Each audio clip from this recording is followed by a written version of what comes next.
Bonjour tout le monde, moi c'est Lise Saidatou, drépanocytaire SS, ingénieur télécom, président de l'association des drépanocytaires de Guinée et coordinatrice de la Fédération guinéenne des personnes atteintes de drépanocytose en Guinée. Aujourd'hui, je suis dans Dissidence. Bienvenue dans notre podcast. Merci. Beaucoup de gens entendent parler de drépanocytose. Nous aussi, on entend parler. C'est quoi réellement la drépanocytose? La drépanocytose, en fait, c'est une maladie héréditaire génétique qui est contractée par l'enfant par l'apport des deux parents. Ok. À quel moment vous avez découvert que vous souffrez de cette maladie? J'avais 3 ans quand on l'a découvert. Ok. Comment? C'est mon jumeau qui a été malade, hospitalisé. Après plusieurs examens effectués sur lui, on a su maintenant qu'il souffrait de drépanocytose. Là, comme c'était une maladie héréditaire, donc on a dû dépister toute la famille pour voir qui en a et qui n'en a pas ou qui est porteur sain. Donc c'est là-bas qu'on a découvert que moi aussi j'étais drépanocytaire SS. À ce moment, vous étiez encore très petit, 3 ans. À quel moment vous avez été consciente que vous souffrez vraiment d'une maladie qui était si grave? Je peux dire, consciencieusement, moi j'ai commencé à l'accepter, à le comprendre quand j'avais 7-8 ans. Mais depuis avant ces 3 ans déjà, j'en souffrais énormément. Et jusqu'à presque l'âge adulte, ça m'a beaucoup fatiguée. Mais maintenant, alhamdoulilah. Ok. Comment se passe une douleur drépanocytaire? Ça, c'est inexplicable. Imaginez, on prend une hache d'un côté, un couteau d'un autre, un pylône aussi d'un autre côté. Et ensemble, on utilise tout ceci contre une personne. Là, vous ne pouvez pas mesurer la douleur. Donc, on ne peut pas réellement l'expliquer. Parfois, quand elle vient, tu te retrouves à te souhaiter la mort. Tu préfères la mort pour être tranquille qu'à souffrir comme ça. Qu'est-ce qui se passe à l'intérieur de votre corps quand vous souffrez vraiment? Est-ce que c'est le sang qui devient chaud? Est-ce que c'est les mains? C'est quoi concrètement à ce que passe? Le sang ne devient pas chaud. Le corps peut être fébrile, mais les douleurs sont osseuses. Les douleurs sont osseuses. Partout où il y a les muscles des os peuvent faire mal. En plus de cela, les organes aussi peuvent être atteints. Donc, si tout cela, par exemple, parfois, tu peux être amené à avoir une crise de douleur au niveau du bras seulement. Mais imaginez parfois, en même temps, au même moment, tu as des douleurs au niveau des 2 bras et des 2 jambes. Donc, tu ne peux rien faire de toi, mais même tenir une petite aiguille, tu ne peux pas. Pour te déplacer, il faut qu'on te porte. Vous voyez ce que ça fait? Ok. Est-ce qu'il y a eu des moments où tu as cru que tu n'allais pas survivre? Oui, pas un seul, plusieurs fois. Mais par la grâce d'Allah, maintenant, je ne sais pas qu'est-ce qui se passe réellement dans la tête. Maintenant, quand les crises surviennent, ça ne me prend pas la tête au fait. Je gère et puis ça passe. Vous êtes habitué. Voilà. Je ne sais pas si c'est une habitude ou si c'est le fait de voir d'autres aussi souffrir de la même façon ou quoi, la prise de cette conscience. Mais maintenant, ce côté-là est beaucoup plus maîtrisé. Et est-ce qu'on peut dire que c'est devenu une routine maintenant pour vous, ce genre de douleur-là? Oui. Quel a été le pire épisode à travers cette maladie-là?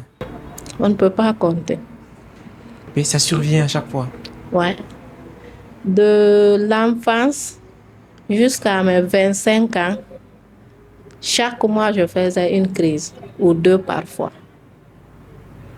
C'est au-delà des 25 ans que j'ai commencé à avoir un peu de répit. Là, je pouvais faire 2 mois sans crise, 3 mois jusqu'à maintenant, je peux faire 1 année sans une grande crise. Mais les petites crises quand même sont là, qu'on peut gérer à la maison sans aller à l'hôpital, juste avec un appel avec le médecin. quand vous dites petite crise, grande crise, c'est quoi? Petite crise, c'est quoi? Quand je parle de petite crise, c'est quand j'ai mal, mais ça ne m'empêche pas de bouger. Ça ne m'empêche pas de manger de moi-même. Ça ne m'empêche pas de faire mes petites activités quotidiennes. Là, je parle de petite crise.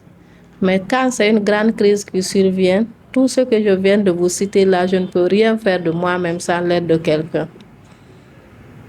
D'accord. Est-ce que la drépanocytose t'a fait perdre des amitiés, une relation ou des opportunités? Oui, un peu de tout cela. Parce qu'il y a des personnes qui ne comprenaient pas ce que je vivais. Il y a eu la stigmatisation aussi. Et des rejets. Donc, tout ceci ont contribué à ces pertes. Tu as une anecdote ou des anecdotes? Par exemple, en matière de relation? Moi, ma famille, il y a certaines qui m'appellent Madame Ordonnance, d'autres Madame Pharmacie.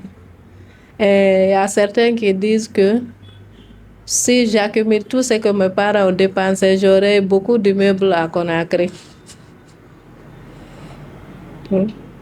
Qu'est-ce que ça vous fait quand les gens disent ce genre de Au termes? début, ça me touchait énormément, mais maintenant, moi-même, je les aide à rire parce que ça ne me fait plus ni chaud ni froid. Du moment que j'ai le soutien de ma maman, étant enfant unique déjà, parce que tous mes frères sont décédés de la drépanocytose. Ok, C'est ils moi. sont combien? Ils étaient 3. Donc c'est moi qui suis restée vivante et elle n'a jamais lâché la lutte. Elle n'a jamais lâché la lutte. Donc du moment que j'avais son soutien, je m'en fichais de ce que les autres au fait pensaient. Parce que j'ai perdu mon papa assez tôt. Donc La c'est elle. drépano aussi? Non. Bon. Et c'est elle maintenant qui est, parce qu'elle est là juste avant, c'est elle qui est père et mère. Même avec son âge maintenant, parce qu'elle est vieille, mais quand je vais m'écrire, c'est elle qui est à côté de moi. D'accord. Vous avez perdu 3 frères de cette maladie-là. Et vous aussi, vous en souffrez. Comment est-ce que vous vivez cette épreuve-là? Je ne sais pas si je peux dire comme ça, ce traumatisme-là, sachant que à tout moment aussi, vous pouvez succomber de cette maladie. Au début, je me disais que moi aussi, je n'allais pas vivre. Surtout, il y a des anecdotes sur nos âges. Étant drépanocytaire SS, beaucoup te disent que tu ne dépasses pas le cap de 5 ans. 5 ans, Oui, c'est-à-dire? 5 ans, l'âge de 5 ans. Et quand tu dépasses cet âge, tu te vois, on te dit encore non, 7 ans ne va pas te trouver en vie. 10 ans, 15 ans, 17 ans, 20 ans, 22 ans, 25 ans, ainsi de suite. Donc à chaque fois qu'une de ces étapes arrivait, j'étais un peu anxieuse. Je me demandais est-ce que réellement j'allais passer cette étape. Mais à partir de mes 22 ans là, j'avais vraiment cru y passer. Parce que c'est arrivé le jour de mon anniversaire, j'étais au lit. Je ne pouvais rien faire de moi-même. Et avant cela, j'avais fait des semaines au lit. Après cela, j'en ai fait aussi des semaines avant de me relever. J'avais cru réellement que je n'allais pas survivre à cela. Mais depuis que j'ai passé ce cap, je ne m'en fais plus. Ok, donc actuellement, vous n'avez plus peur de ce genre d'idées reçues, vous n'avez plus peur de la mort? Pas du tout. Je me dis qu'on meurt toujours de quelque chose. J'ai vu que, bon, après beaucoup d'analyses, j'ai vu qu'il y a de ces maladies encore plus graves ou bien moins graves, mais qui tuent plus que la drépanocytose. Au fait, le drépanocytose, j'ai compris qu'au début, ce qui nous fatiguait le plus, c'était le manque de suivi et le manque de personnel de santé qui ne connaissait pas la maladie. Mais maintenant, la science a évolué. Il y a beaucoup plus de produits et il y a beaucoup plus de médecins qui connaissent la maladie. Donc, quand tu as une crise, tu vas dans une clinique privée ou dans un hôpital. Dès que tu dis drépanocytose, il y a un au moins qui connaît ce que c'est que la drépanocytose et qui sait comment prendre charge une crise. Mais avant, tu pouvais aller Quand il dit tu es drépanocytaire, c'est les médecins même qui te demandent ce que c'est. Ou bien quand il leur voit même écrit le nom de la maladie, au fond de toi, tu sais que réellement, lui, là, il ne connaît rien de cette maladie. Donc, c'est du tombola qu'il fait sur toi. Est-ce que la drépanocytose vous a encore beaucoup plus rapproché de Dieu? Oui. Parce que je me suis dit que j'étais bénie quelque part. Parce que je vois assez de drépanocytaires de nos jours qui souffrent énormément, qui ont le même gène que moi, c'est-à-dire le même type que moi, où j'étais amenée à souffrir autant qu'eux, mais alhamdulillah, moi ça va. Parce qu'il y a parfois, quand je dis à quelqu'un qui connaît un peu la drépanocytose, je suis drépanocytaire, il me demande, ah toi tu es AS. Je dis non, je suis SS. Il dit non, c'est pas vrai, tu as fait ton électrophorèse. Je dis monsieur, c'est en connaissance de quoi je vous parle. Tellement ils sont étonnés de me voir en bonne santé, en bonne forme avec ce type. Ok, comment vous faites pour être tout le temps en bonne santé et en bonne forme, comme les gens le disent? Bon, alhamdulillah, je suis les recommandations du médecin et moi-même je fais attention à moi parce que maintenant je connais qu'est-ce qui déclenche la crise, à quelle période la crise se déclenche. Même si tu fais attention parfois, à quel moment que tu fasses attention ou pas, ça vient. Donc j'essaie de faire de mon mieux pour éviter ces temps et prendre soin de moi réellement pour que ça n'arrive pas. Ok. Est-ce que tu penses qu'il y a des gens qui peuvent vivre tranquillement sans être conscients qu'ils ont cette maladie-là? Avec la douleur, non. Parce que c'est une maladie extrêmement douloureuse. Et ces complications aussi amènent d'autres facteurs de douleur qui ne sont pas liés aux os ni autres. Parce que vous pouvez avoir des problèmes de yeux avec la rétinopathie, vous pouvez avoir des problèmes au thorax, vous pouvez avoir des problèmes aux hanches, vous pouvez avoir des problèmes dans tous les organes de sang qui sont dans le corps à cause de la drépanocytose. Donc il n'y a pas de répit. Quand tu es SS, tu peux être en bonne santé en suivant, en respectant le suivi médical. Mais comme ça seulement, je m'en foutisme, en ne faisant rien, Allah, le Dieu qui est grand des mains, c'est pas évident. Vos frères qui sont décédés de toi, est-ce qu'ils avaient atteint un certain âge? Non, malheureusement, non. Le premier est décédé quand on a eu 3 ans, le second une année après, et l'autre entre les deux. Tous? Oui, Pas atteint. parce que les deux, on était les aînés, donc les deux autres étaient en dessous de nous. Donc eux, ils n'avaient même pas atteint les 3 ans. Que dirais-tu à quelqu'un qui est amoureux d'une personne drépanocytaire mais qui a peur? L'amour, oui, mais le dépistage d'abord. C'est-à-dire, Il faut toujours faire le texte de l'électrophorèse pour connaître son état avant de penser à l'amour. Parce que quand vous êtes tous les deux des porteurs sains, à chaque naissance d'un de vos enfants, vous avez 25% d'avoir un enfant malade. Il y a certains qui ont la chance, avec ces 25%, d'avoir des enfants normaux ou bien des enfants porteurs sains, c'est-à-dire AS, qui peuvent transmettre la maladie, mais qui ne sont pas malades. Eux aussi, d'avoir des enfants malades, SS. Comme dans notre cas, vous avez vu à chaque 25%, on a eu malheureusement le temps de tomber sur le type le plus dur, le SS. C'est comme ça aussi que d'autres peuvent être AS et d'autres. Donc, pour éviter cela, il faut faire l'électrophorèse de l'hémoglobine avant de penser à l'amour d'abord. mais tu dis que même si tu fais ça, il y a un risque de 25%.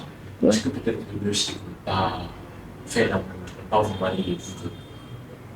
Parce qu'il y a un risque. Oui, mais je dirais, c'est pas mieux de se marier comme ça à l'aveugle ou bien, bon, si tu te maries en connaissant ton état là, malgré cela, déjà tu acceptes d'avoir des enfants malades, donc tu sauras comment gérer. Mais ne pas le faire, le faire sans savoir, C'est ça le plus grand risque, au fait. Parce que là, tu n'es pas préparé. Parce qu'il y a beaucoup d'hommes aujourd'hui qui ont des enfants SS, mais rejettent toute la faute malgré la science qui a évolué à la femme. J'en connais même une récemment qui m'a raconté ce problème. Elle a des jumelles, 2 filles qui sont SS. Et elle ne peut pas avoir SS sans l'apport du papa et de la maman. Mais le papa rejette la faute sur la maman. Il ne s'occupe même pas des enfants. Vous voyez ce que ça fait? Ok, est-ce que c'est possible d'épouser une drépanocytaire ou un drépanocytaire sans et avoir des enfants qui ne sont pas drépanocytaires? Bon, oui, ils seront drépanocytaires, mais ils seront des porteurs sains. Donc, c'est-à-dire ils seront amenés à transmettre la maladie, s'ils en épousent un autre qui a voilà, la même gène que. Ok. Est-ce qu'être malade en Afrique rend la situation encore plus difficile? Oui, parce qu'il faut nous dire la vérité, il n'y a pas de prise en charge adéquate de la maladie en Guinée. Déjà, la maladie, c'est une maladie qu'on appelle maladie de riches parce qu'elle est extrêmement coûteuse. Et il n'y a pas de centre de référence en Guinée ici. Le seul centre qu'on dit de référence ici, c'est le centre SS de panneau de Nongo, mais il n'a pas tout ce qu'il faut pour prendre en charge exactement une personne malade. Ils peuvent calmer les douleurs, mais pas tout faire. Donc, il nous faut réellement un centre de référence adéquat. Il nous faut des prises en charge dans toutes les structures sanitaires parce que tout le monde n'est pas appelé à aller aussi dans ce centre vu la géolocalisation de tout le monde. On n'est pas tous dans un même lieu. Donc, il faudra former le personnel médical pour qu'il soit plus adapté à prendre en charge un malade drépanocytaire. Et aussi l'apport en médicaments dans ces centres. Parce que imaginez ici, tu vas déjà dans un état lamentable, en douleur, tu arrives, ils n'ont pas de médicaments, de calmants pour te soulager immédiatement. Il faut qu'ils te prescrivent une ordonnance et que ton parent court par-ci, par-là pour en acheter et venir maintenant t'administrer pour que la douleur se calme. Et maintenant, si l'ordonnance prescrite là aussi, le parent n'a pas les moyens de se le procurer immédiatement. Vous voyez ce que ça fait? Donc, il faut qu'ils nous aident dans ce sens-là aussi beaucoup. Ok. Est-ce que vous avez été témoin d'un épisode très triste de quelqu'un qui a succombé de cette maladie-là? Oui. Vous pouvez partager l'anecdote? En 2023, non, pardon, en 2024, c'était ma dernière crise, vraiment grande crise. J'étais hospitalisée à Niassidine. J'étais hospitalisée avec une fille. Je l'ai trouvée là-bas déjà. Elle avait duré là-bas. Elle était drépanocytaire aussi. Mais elle souffrait énormément. Et imaginez, nous, on nous pique, vous savez, c'est sur des intraveineuses on nous fait. Mais elle, ces veines-là n'étaient plus visibles autres là. Il fallait qu'on la pique soit au cou ou au ventre ou au cul. En tout cas, quelque part. Et déjà, l'installation de ces cathéters-là était douloureuse. Maintenant, avec aussi la douleur qu'elle a dans ce corps. Nous sommes sortis le même jour, mais elle a rechuté. Par après, elle m'a appelé qu'elle était encore réhospitalisée. Et quelque temps après, j'ai appris son décès. Ça m'avait beaucoup touchée et émue, surtout que j'avais assisté à un peu de son vécu là-bas. Vous êtes présidente de la FEGIPAD, la fédération des personnes atteintes la fédération guinéenne des personnes atteintes de drépanocytaire. Pourquoi créer une telle fédération? Au fait, on a remarqué qu'il y avait plusieurs associations de lutte contre la drépanocytose et chacun évoluait en solo de son côté. On a vu que dans ce cadre-là, il n'y aura pas il n'y aura pas de vue, il n'y aura pas un grand succès parce que les gens ne vont pas nous prendre au sérieux. Éparpillés comme ça. Imaginez-vous, vous êtes sponsor. Je viens vous voir avec mon association. Demain, un autre vient vous voir avec une même association aussi pour une même cause. Vous-même, vous allez dire, mais les gens là se foutent de nous. Donc, c'est dans ce cadre-là, on s'est mobilisé, présidente de ces associations et ONG, et par le biais du conseil d'un de nos médecins, on a formé la fédération pour être plus unis et plus forts.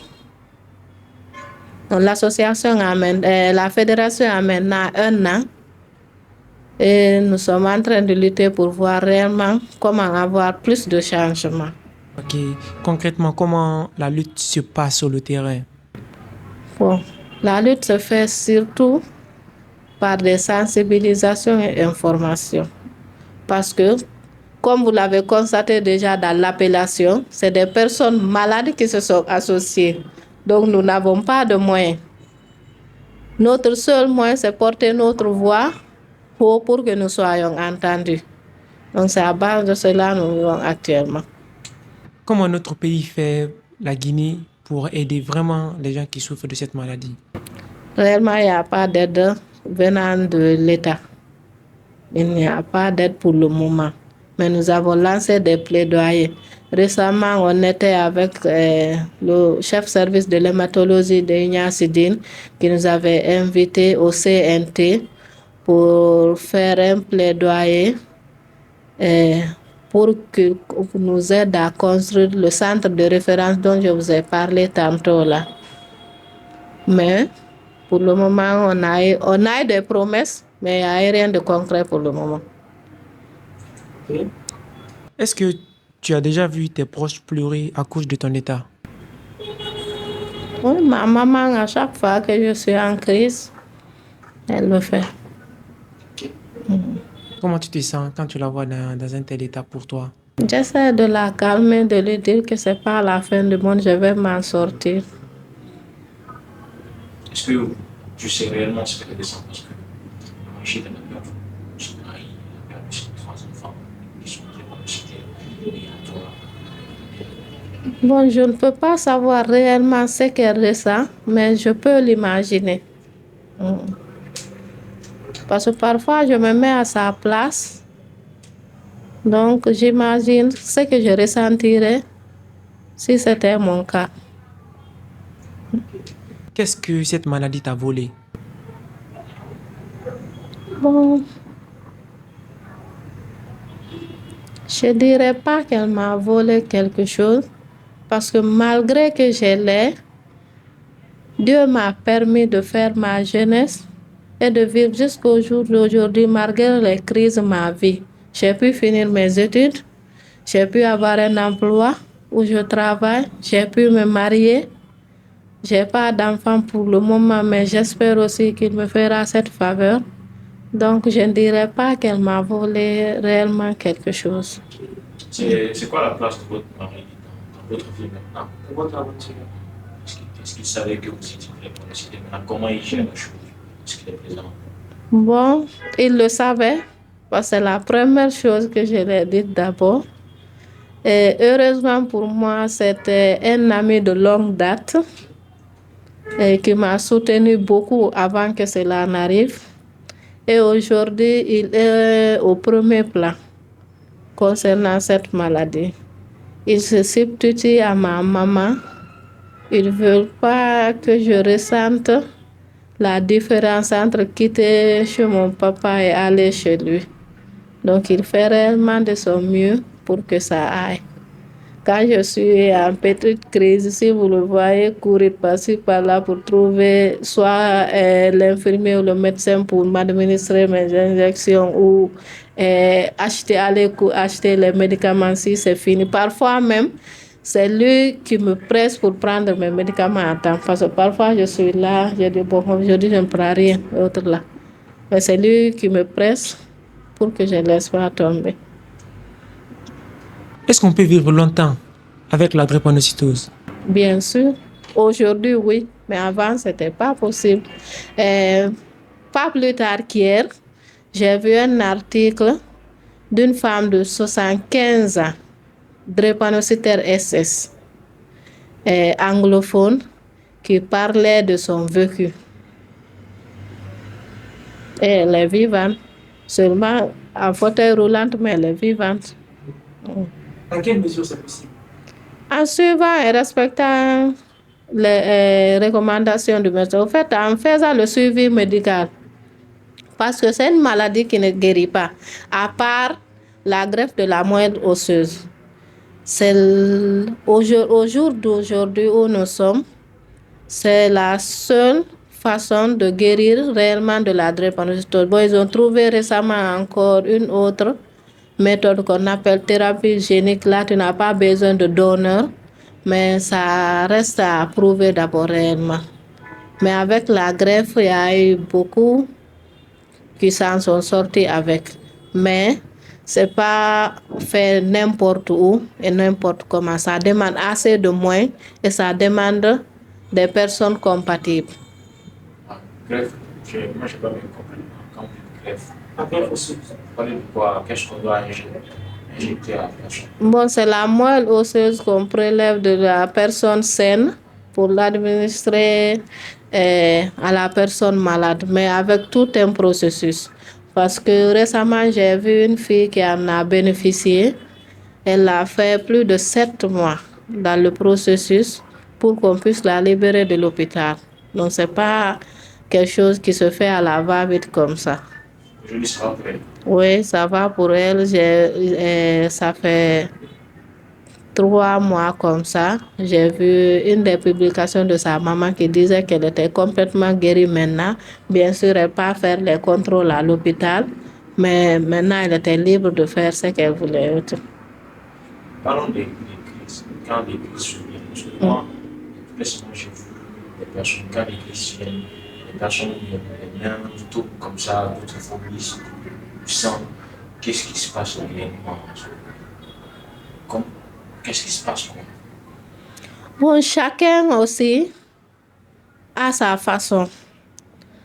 Chaque personne, son organisme gère de sa façon ses crises. Il y a de ces crises thoraciques. Là, c'est au niveau du thorax qui sont plus dangereuses, qui tuent plus aussi les drépanocytaires au jour d'aujourd'hui. Et il y a les crises. Le plus souvent, les crises sont dues à l'anémie ou bien au facteur déclencheur qu'est le froid, le changement climatique subi. Oui. Vous savez, chez nous ici, par exemple, souvent on dit que c'est le palu qui donne l'anémie. Donc, il ne faut pas attendre que le palu t'attaque. Chaque mois, il faut faire une cure de palu. Parce que dès que tu as l'anémie, il y a les crises qui se déclenchent. Et quand ce n'est pas bien traité, ou bien tu as le malheur d'aller traiter seulement les douleurs, tu ne cherches pas le facteur qui a déclenché les douleurs, ça aussi, ça a tué et ça continue de tuer jusqu'au jour d'aujourd'hui. Récemment même, je connais 3 drépanocytaires qui en sont morts. C'était l'anémie, la base, mais au moment où les médecins s'en sont rendus compte, malheureusement, il était trop tard pour eux. J'ai l'impression qu'avec la maladie, là, ce n'est pas qu'une souffrance physique, c'est une souffrance psychologique. Oui, Parce que à chaque fois, tu vois des gens,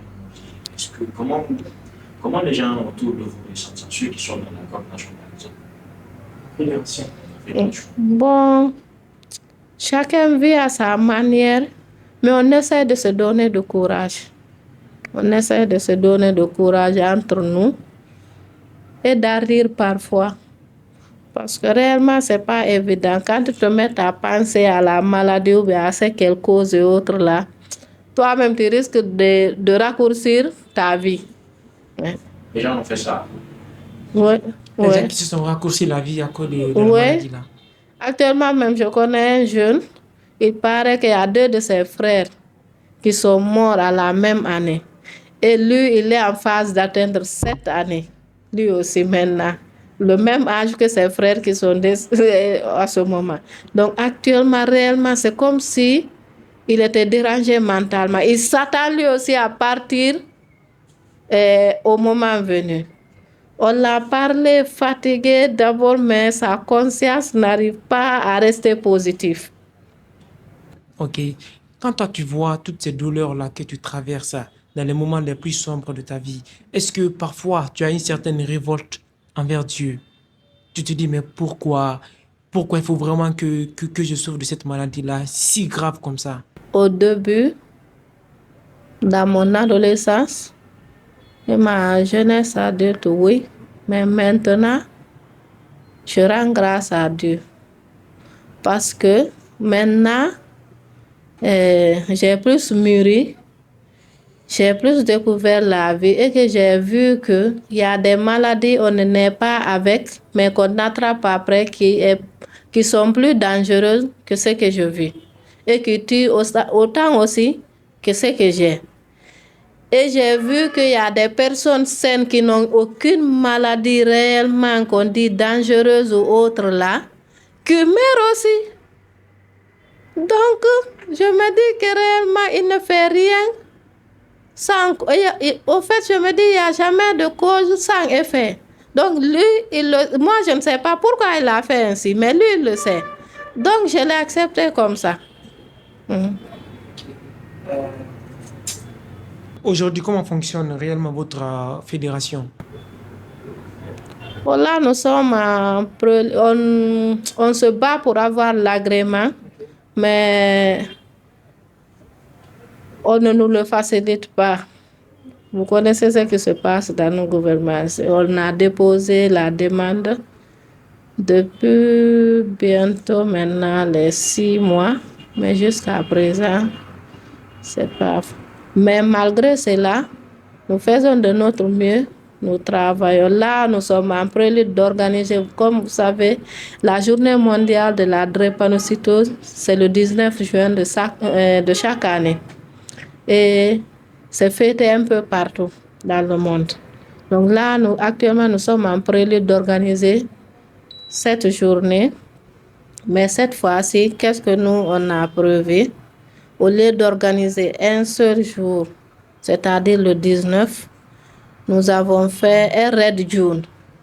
Normalement, au début, on avait voulu prendre du 1er au 19, faire des podcasts comme vous ici, des vidéos en ligne, autres là, de sensibilisation pendant ces 19 jours. Mais finalement, on a dit pourquoi ne pas rallonger jusqu'à la fin du mois de juin. Parce que c'est un mois de l'enfance aussi. Et c'est un mois, la journée mondiale du sang aussi est fêtée dans ce mois. Donc, on a pris tout le mois pour faire cela maintenant. D'accord. Quelles sont les choses que tu t'es interdites à cause de cette maladie-là?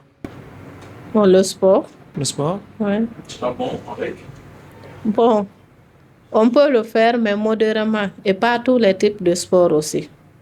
Par exemple, moi, j'ai une ostéonécrose au niveau des deux hanches. Même monter les escaliers tout de suite en venant ici. Peut-être depuis, vous avez remarqué le temps que je vous ai appelé et arrivé ici, ça a fait longtemps. Donc, à chaque certain niveau, je me repose. Parce que ça me fatigue beaucoup. Quand je marche un peu seulement, il me faut du repos. Parce que c'est les os à l'intérieur, au niveau des hanches, les os qu'on appelle os de fémur, qui sont en train de se manger. Donc là, pour que cela s'arrête, il faut faire une opération, faire une protège de la hanche. C'est-à-dire qu'on place du métal là-bas maintenant à la place de ces os. C'est pas évident. Donc en attendant cela, on essaie de gérer petit à petit. Donc je ne suis pas appelée à courir ou bien à faire certains sports et autres là. Ouais. À part le sport, il y a autre activité? Ouais. Et il faut faire beaucoup attention à l'eau froide surtout, parce que ça déclenche un facteur déclencheur de crise. Il faut faire attention quand il fait frais et quand il fait extrêmement chaud. Donc, c'est-à-dire, il faut te surveiller comme du lait sur le feu. À chaque étape, il faut savoir comment faire, qu'est-ce qu'il faut et qu'est-ce qu'il ne faut pas. Est-ce que c'est facile pour une femme de vouloir tomber enceinte, sachant que les crises peuvent venir? Et comme vous l'avez expliqué, si par exemple j'ai des problèmes au niveau de la hanche, c'est compliqué aussi. Oui. C'est pas facile, mais ça arrive. Et les femmes? Il y a beaucoup. On a même plusieurs dans notre association qui sont SS, qui ont 2, 3, 4 enfants. Et vous avez raconté comment ça se passait pour les femmes, parce que vous dites que les crises peuvent venir. Bon, il y a certaines qui font des crises tout au long de la grossesse. Donc, ça, elles souffrent énormément. Mais par contre, d'autres aussi, Dieu les en épargne. Elles vivent la grossesse normalement jusqu'au moment de l'accouchement. Mais seulement la majorité accouche par césarienne pour éviter un déclenchement de crise pendant l'accouchement. Parce que ça peut survenir quand les douleurs de contraction arrivent. Les douleurs aussi de crise peuvent survenir dedans. Et là, ça devient autre chose. Donc, rarement, quand même, elles accouchent par voie normale. Mais beaucoup accouchent par césarienne et autres. Ok. Selon toi, est-ce que c'est normal qu'une personne refuse de faire des enfants à cause de cette maladie? Non, mais chacun a son choix. Mais je me dis que ce n'est pas au fait une excuse pour ne pas le faire si tu peux le faire.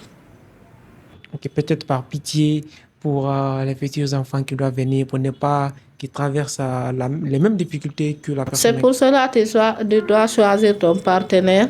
Avoir un partenaire, c'est normal. Si tu es déjà SS, donc il faut forcément, là, c'est pas dire un choix, il faut forcément avoir, si c'est une femme, un partenaire AA.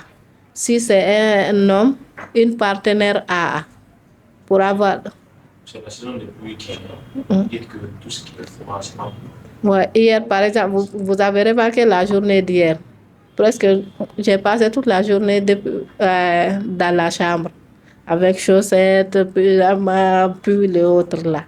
Parce que réellement, au fait, je ne sais pas comment l'expliquer, mais quand la fraîcheur pénètre, parce que là, on n'ose pas beaucoup les clims, les ventilateurs et autres là. Parce que quand la fraîcheur pénètre, c'est comme si tes os craquaient. Et c'est comme ça des petites douleurs commencent à survenir. Ça peut commencer ici au poignet. Et à moins de 30 minutes, tu trouves que ça a pris tout l'avant-bras ou bien tout le bras. Ainsi de suite aux pieds aussi. Est-ce que tu as un message à Dieu? Supposons qu'il t'écoute aujourd'hui en tant que personne qui souffre de cette maladie-là. Qu'est-ce que tu as à lui dire avec toutes les épreuves que tu subis? Je vais lui demander, Ya Allah, d'apporter une solution pour que toutes ces personnes qui souffrent de cela soient apaisées.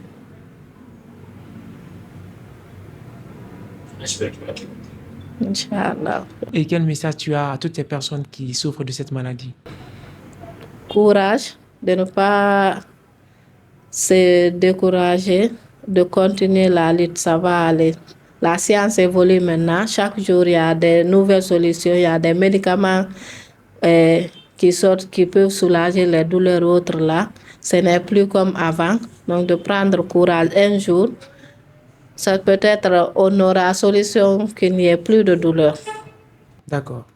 Merci d'être passé dans notre podcast. C'était un réel plaisir et on vous souhaite beaucoup de courage. Le plaisir est partagé. Merci à vous aussi de m'avoir donné l'opportunité de m'exprimer. Podcast Dissidence. Je suis dans le podcast Dissidence. Je suis dans le podcast Dissidence. Je suis dans le podcast Dissidence. Podcast Dissidence. Je suis dans le podcast Dissidence. Podcast Dissidence.